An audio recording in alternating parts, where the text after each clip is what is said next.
Hello साथियों, good morning. आप सभी को उम्मीद है कि आप लोग स्वस्थ के साथ मस्त होंगे। आज हम लोग बात करेंगे इस वीडियो में आप सभी के समक्ष बीएससी सेकंड ईयर का जो हम लोग बुक स्टार्ट किए हैं, पार्शियल डिफरेंशियल इक्वेशन या डिफरेंशियल इक्वेशन हम लोग बोलते हैं। आज इसमें लोग टॉपिक्स जो बात करेंगे उसमें लोग बात करेंगे क्या, solution of partial differential equation second order and higher order of the या विद द कांस्टेंट कोफिशिएंट पे आज हम लोग बात करेंगे।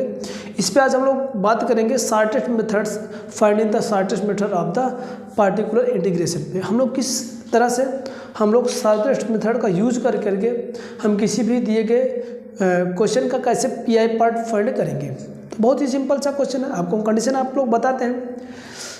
जैसे कि हमारे पास कोई भी अगर क्वेश्चन दे रखे, क्वेश्चन हमारे पास जब उसका पीआई इस पार्ट पर बने, यानी 1 का बी डी प्लस का ए डी डैश की power N function five a x plus का बी वाई, तो इसका हम लोग ब्रेक करते हैं। जो पीआई फाइंड करते हैं एक्स की पावर एन अपान का बी की power n factorial into five a x plus का बी वाई केस में। और इसको हम लोग डिटेल समझते हैं एक एग्जाम्पल के थ्रू। और हम लोग क्वेश्चन को लिखते हैं, बहुत ही इंपॉर्टेंट क्वेश्चन है मेरे पास। क्या क्वेश्चन को हम लोग लिखते हैं यहाँ पर, मेरे को ये 4r है, सॉल्व करना है। 4r माइनस का 4s प्लस का t is equal to 16 log का x प्लस का 2y है। ठीक है, ये हमारे पास क्वेश्चन, हम लोग जनरल सोल्यूशन भी देखेंगे। तो सबसे पहले उसको हम लोग जानते हैं क्या, हम लोग खूब अच्छे जानते हैं क्या कि वी नो दैट, हम जानते हैं क्या है इसकी वैल्यू। हम लोग नोटेशन आर इसको हम लोग क्या बोलते हैं, क्या है d2z अपान का dx का स्क्वायर, और इसी को हम लोग बोलते हैं d स्क्वायर z बोलेंगे। और जो s है, s को हम लोग बोलते हैं d2z अपान का dx और dy, और इसको हम लोग क्या बोलते हैं dd डैश इंटू का z।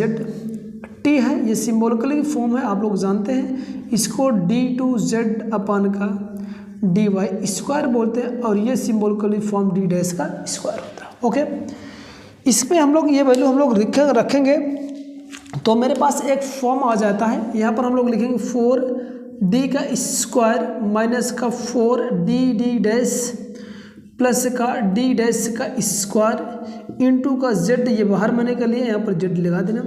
तो इज इक्वल टू क्या होगा 16 log का x प्लस का 2y हो जाएगा। ओके, यहाँ तक करने के बाद हमें करते क्या है, इसको हम लोग एक्सिलरी पार्ट करके हम लोग उसको फाइंड करेंगे, CF करेंगे, फाइंड करेंगे CF।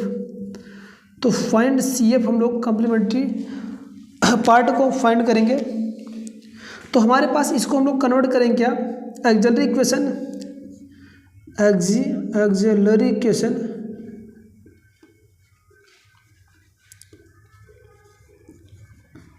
Axillary equation. तो एक्सिलरी इक्वेशन में हम लोग क्या करते हैं, निकालते समय d के स्थान पर हम लोग m पुट करते हैं, और d डैश के स्थान पर हम लोग क्या पुट करते हैं 1 पुट करते हैं। चलिए इसमें हम लोग पुट करेंगे तो आ जाएगा 4m का स्क्वायर माइनस का 4m और प्लस का 1 बराबर क्या बन जाएगा, मेरे को 0 बन जाएगा। अगर इसको हम लोग सॉल्व करें तो ये 2m माइनस 1 का ये होल स्क्वायर का फॉर्म बनेगा, इज इक्वल टू 0 आ जाएगा। अगर यहाँ से हम लोग सॉल्व करना चाहें तो दो टर्म आएगा 2m माइनस का 1, इसको ऐसे भी लिख सकते, नहीं तो ऐसे भी निकाल सकते, कोई दिक्कत नहीं है। तो यहाँ से मेरे को m की 2 वैल्यू आ जाएगी। पहला तो हमारे पास यहाँ से अगर हम लोग निकाले m बराबर क्या आ जाएगा 1 अपान का 2 आएगा ये, और दूसरा भी क्या आ जाएगा 1 अपान का 2 आ जाएगा। तो जैसे ये m की वैल्यू हम लोग फाइंड कर पाए, अब हम लोग CF पार्ट निकाल पाएंगे। तो इसका CF जो आ जाएगा, फार्मूला हमारे पास वही है जो अब तक हम लोग पढ़े थे। इसको हम लोग 5 y प्लस का 1 अपान का 2x करेंगे, फिर प्लस का 5 है, क्योंकि दोनों रिपीटेड केस में यहाँ पर x बढ़ जाएगा, और ये 5 हो जाएगा। इसको y प्लस का 1 अपान का 2x करेंगे। इसको थोड़ा सा हम लोग लिखे तो ऐसा भी लिख पाएंगे 5 इसको क्रॉस मल्टीप्लिकेशन करेंगे 2y प्लस का ये x बन जाएगा, और यहाँ पर x 5 का 2, ये भी 2y प्लस का ये x बन जाएगा, ये मेरे को CF पार्ट आ जाएगा। ठीक है, यहाँ तक मैं समझता हूँ आप सभी को किसी भी प्रकार की आपको समस्या नहीं होनी चाहिए। ठीक है, इसका हम लोग पढ़े। अब इसका हम लोग पार्टिकुलर हम लोग पीआई फाइंड करेंगे। पीआई फाइंड करने के लिए हम लोग करते क्या हैं, हम लोग सीखे यही थे कि जो इक्वल का फॉर्मेट होता है उसको हम लोग क्या करेंगे, इस तरह से हम लोग बनाएंगे।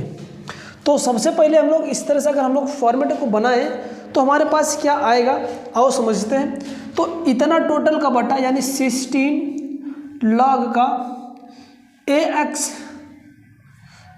का मतलब ये x प्लस का 2y बटे का ये पूरा टर्म। इसको टर्म को मैंने इस तरह से लिख पाया हूँ, तो मैं लिख पाऊँगा यहाँ से d के फॉर्मेट में क्या है मेरे को, ये 2d माइनस का d डैश का ये होल स्क्वायर का ये फॉर्म बनेगा जब इसको फैक्टर करेंगे तो। ठीक है, अब इसको हम लोग को निकालना क्या है, इसको थोड़ा सा और मैं अरेंज करके रखूँ तो ऐसा इसको लिख पाऊँगा 1 अपान का 2d माइनस का d dash whole square into का log का 16 log का x प्लस का 2y।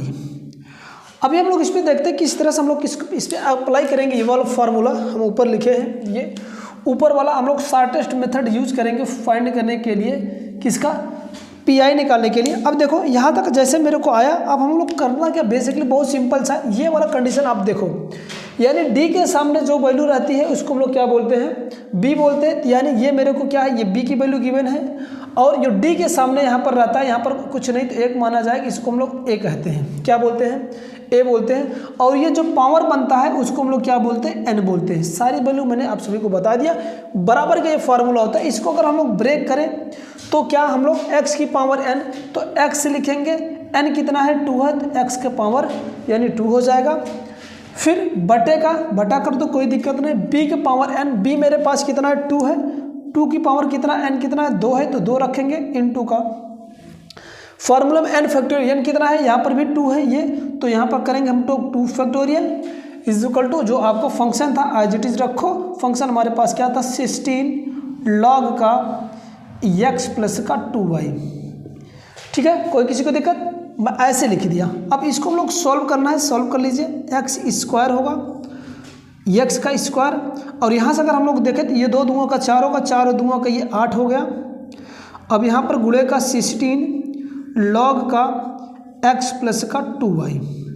ओके, कोई दिक्कत नहीं होनी चाहिए। आओ इसको कैंसिल करेंगे तो 2 बार में कटेगा, तो यहाँ से आ जाएगा x स्क्वायर इंटू का, या तो आपको 2 को आगे करना चाहते तो आप लोग 2 को आगे कर ले दो, अदरवाइज हम लोग इसको ऐसे लिख देते 2 log x स्क्वायर क्या हो जाए 2x स्क्वायर log का x प्लस का 2y।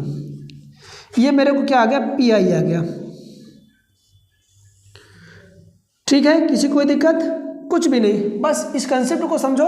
ये शॉर्टेस्ट मेथड है पीआई निकालने का, तो सिंपल से ऐसे लोग करेंगे हम लोग। तो मेरे पास दोनों वैल्यू आ गई। अब हमें क्या करना है, कंप्लीट सोल्यूशन हमें फाइंड करना है। तो कंप्लीट सोल्यूशन के लिए हम लोग करें क्या, ये जो हमारे पास आ जाएगा हम लोग जानते क्या है, इसका हेंस क्या हो जाएगा, हेंस द जनरल इक्वेशन या general solution of equation first.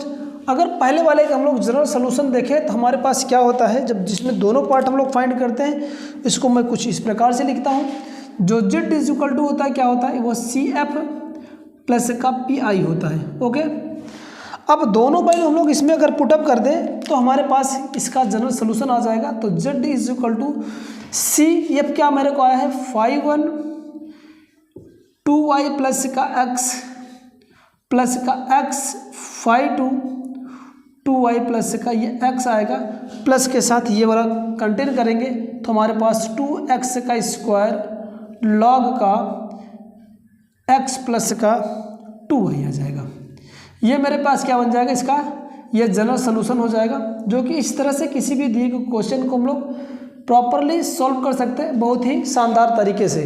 ठीक है, उम्मीद है कि आप सभी को वीडियो पसंद आई होगी। तो वीडियो पसंद आई है तो आप लोग ज़्यादा से ज़्यादा वीडियो को शेयर करिए, लाइक करिए, चैनल पर नए हैं तो चैनल को सब्सक्राइब कर लीजिए। इसके प्रीवियस का अगर पिछले वाला को वीडियो आप लोग देखना चाहेंगे, मैं सजेस्ट करना चाहूँगा, या इसी वीडियो के लिंक में जाके या डिस्क्रिप्शन जाएंगे तो वहाँ से लिंक मिल जाएगा, और या तो आई बटन से आपको वीडियो को वहाँ से देख सकते हैं। फिर मिलेंगे ऐसे ही वीडियो के साथ जोरदार तरीके के साथ। तब तक के लिए जय चाहूँगा। जय हिंद, जय भारत।